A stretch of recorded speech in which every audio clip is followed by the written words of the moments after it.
Selamünaleyküm arkadaşlar. Farabi Online Dershanesi'ne hepiniz hoş geldiniz.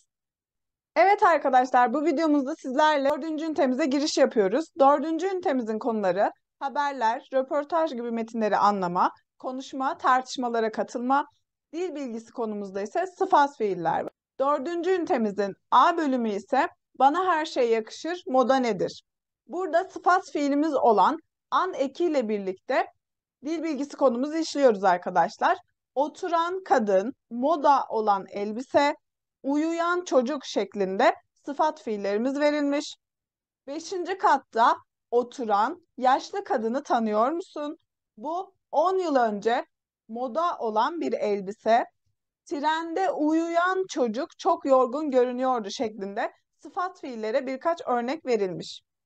Hazırlık çalışmamızda bugün moda olan bir giysi 10 yıl sonra itici, 30 yıl sonra ilginç, 50 yıl sonra ise müthiş kabul edilecektir şeklinde bir alıntı verilmiş. Yukarıdaki sözden ne anlıyorsunuz yorumlayalım şeklinde hazırlık çalışmasını tamamlamamız istenilmiş arkadaşlar. Bu bireysel bir yorum gerektiren hazırlık çalışması olduğu için bunu siz kendiniz şahsi fikirlerinizi belirtebilirsiniz.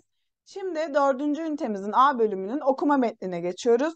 Moda nedir, ne değildir? Sözlük anlamına göre moda, günlük alışkanlıklar veya stiller, giyimin davranışların bir toplum tarafından geleneksel kullanımı, tarz, yol. Moda zaman içinde gerçek anlamından uzaklaşmıştır. Bugün çoğumuz için moda yalnızca giysi anlamına geliyor. Oysa bu kadar basit değil. Moda, sanat, müzik, tiyatro, edebiyat, yemek, mimari, bahçe bakımı gibi konuları, daha doğrusu duyuları uyaran her şeyi içine alır. Belirli bir çağa ait olan giyim stili kayıtlara göre moda diye geçiyor. Giyim alışkanlığı yaşanan çağ ile eş anlamlı olarak kullanılıyor. Şimdilerde modanın anlamı çok farklı. Kitle iletişim araçları sayesinde moda herkese, her kesime ulaşabiliyor. Her gün giyinmek zorundayız ve giysi seçimimiz kişiliğimizi yansıtmamız için çok önemli. Kıyafetlerimiz bizimle ilgili birçok şey söyler. Kendimize güvenimizi ve başkalarının bize bakışını etkiler. Şu bir gerçek ki moda üzerine çok konuşuluyor, çok para harcanıyor. Doğal olarak yeni bir iş alanı açılıyor. Eğer başarı sağlanırsa moda sektörü kesinlikle kazancı en büyük olan iş kolu. Moda her yıl bir öncekinden daha farklı. Günümüzde insanlar ne istediklerinin daha fazla farkında olmaya başladılar ve moda yarışı içinde olmak istemiyorlar. Şık giyinme arzusu yerini rahat giyime bıraktı. Değerler değişti ve artık insanlar giyimi hayatlarında bir öncelik olarak görmüyorlar. Daha ötesi, insanların yalnızca eğlenmek için alışverişe harcayabilecekleri kadar zamanları yok. Neyse ki modacılar ve tasarımcılar yavaş yavaş daha değişik düşünmeye başladılar. En yeni modayı dayatmak yerine imaj oluşturmak üzerine yoğunlaştılar. İmaj, bugün modayla eş anlamlı düşündüğümüz bir kelime. Her sene modayı takip etmekten yorulan insanlar bu yeni düşünce akımını hoş karşılıyorlar. Her sezon sokakları adım adım gezmek yerine kendi imajlarıyla uyumlu mağazaları tercih ediyorlar. Bu çok basit formül milyonlarca dolarlık bir sektör yarattı. Tasarımcı ve terziler her sezon yarattıklarının yalnızca modaya göre değil, kişinin kendini rahat hissedebileceği bir imaja uygun olmasını istiyor. Rahatlık moda dünyası için yeni bir kavram. Hazırlık çalışmamızda metne göre aşağıdaki cümleler doğru ise de, yanlış ise Y yazmamız istenilmiş. Sözlük anlamına göre moda bugünkü anlamına benzerdir. Metne dönüp baktığımız zaman bu yanlıştır arkadaşlar. Neden?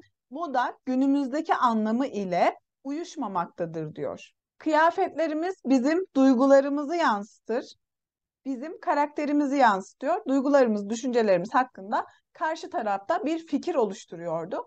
Bu yüzden buna doğru diyoruz. İnsanlar artık moda konusunda daha bilinçli, yanlış. Günümüzdeki moda anlayışıyla sözlük anlamı uyuşmamakta. İnsanlar artık kendilerine yakışandan daha çok rahat edebilecek kıyafetler tercih etmek istiyor. İnsanlar modada şıklığı önemsiyor, rahatlığı önemsiyor arkadaşlar. İmaj oluşturmak son dönemde daha popüler. Kesinlikle metne göre doğrudur. Sezonda sokak sokak gezmektense kendi imajını oluşturup bu şekilde devam etmek istiyorlar.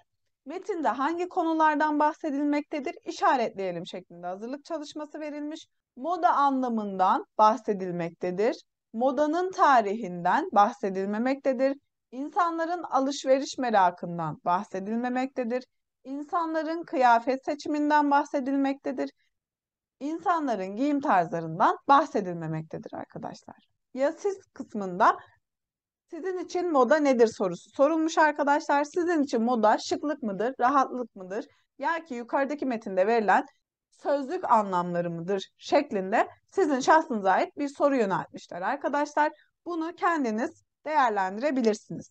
Şimdi dördüncü ünitemizin dil bilgisi konusu olan sıfat fiillere geçiyoruz. Sıfat fiillerim fiillere an, en eklerinin eklenmesiyle oluşur. Bu ek fiili sıfat yapar. An ekiyle oluşan sıfat fiillerde geniş zaman, geçmiş zaman, şimdiki zaman anlamı vardır. Şurada oturan kadın benim annem. Kadın nedir arkadaşlar? İsim. Sıfat neydi? İsmi niteleyen, ismin önüne gelerek ismi niteleyen. Şurada oturan kadın. Çok konuşan insanlar sevilmez. Burada geniş zaman anlamı katmıştır. Sokakta koşan çocuk ayağı takılarak yere düştü. Şimdiki zaman. Başbakan olimpiyatlarda madalya kazananları tebrik etti şeklinde örnek verilmiş arkadaşlar. Hazırlık çalışmamızda aşağıdaki boşlukları örneklerdeki gibi doldurmamız istenilmiş. İhtiyar teyze titreyen an en ekine y kaynaştırma harfimle titreyen sıfat fiili haline getirdim. İhtiyar teyze titreyen elleriyle torunlarının başını okşadı. Prensipleri olan insanlar hayatta daima başarılı olurlar. Saatte 50 kilometre hızla giden sürücülerin buradaki gitteki arkadaşlar git fiilimdeki T harfim an eki geldikten sonra D ile yumuşama gerçekleşmiştir. Saatte 50 kilometre hızla giden sürücülerin kaza yapma olasılığı çok düşüktür. Bu dünyada haksızlığa uğrayan insanların sayısı çok fazla. Yine en ekime y kaynaştırma harfim gelmiş. Otobüste inen yolculara öncelik veriniz. Derse düzenli gelen öğrenciler daha başarılı olurlar. Karşı masada yüzü hiç gülmeyen adamı tanıyor musun? Sözünde durmayan insanlardan daima uzak dururum.